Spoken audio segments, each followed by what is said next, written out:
वास्तविक कुराहरू बिरामीलाई बताउनुपर्छ। पिडीको यो फाइदा छ, एचडीको यो फाइदा छ, ट्रान्सप्लान्टको यो फाइदा छ। हामी यहाँ नयाँ बिरामी हामी कहाँ आयो भने हामी यो तीनटै अप्सन दिन्छौँ।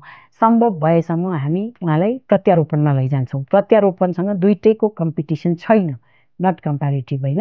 र त्यसपछि भन्छौँ हामीले पेरिटोनियल, त्यसपछि भन्छौँ हेमोडायलाइसिस। किनभने हेमोडायलाइसिस फ्री पाउनको लागि बिरामी क्युमा बस्नुपर्छ। जुन ठाउँमा फ्री छ त्यो ठाउँमा त खाली नै छैन। एउटा त्यो कुरा भयो। अर्को कुरा, अघि हामीले यति धेरै लाइफस्टाइल मोडिफिकेसन, खानाको कुराहरू सबै कुराहरू गऱ्यौँ होइन, उसको करियरको कुराहरू गऱ्यौँ। यो सबै हेर्दाखेरि चाहिँ उसलाई कुन फिट हुन्छ त हामीले पनि सल्लाह दिनुपर्छ। बिरामी डिलेमामा हुन्छ होइन, म के गरौँ, यो पनि रहेछ, यो पनि रहेछ, म के गरौँ, तपाईँको लागि यो सुटेबल हुन्छ। जो यहाँ नजिकै घर छ, जो कामै गर्दैन होइन, जसलाई चाहिँ हप्तामा 3 दिन छुट्टीको आवश्यकै पर्दैन, त्यो बिरामी त पिडीमा जानु किन जरुरी छ? हेमोडायलिसिस गरे पनि भयो।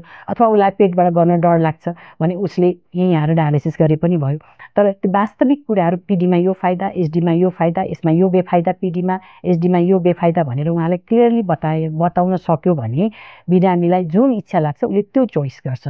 भनेको बिरामीको इच्छाअनुसार हामीले उपचार पनि त्यही अनुसार गर्न सक्छौँ। त्यसले यो कुरा क्लियरिफाई गर्नुपर्छ बिरामीलाई पहिले नै।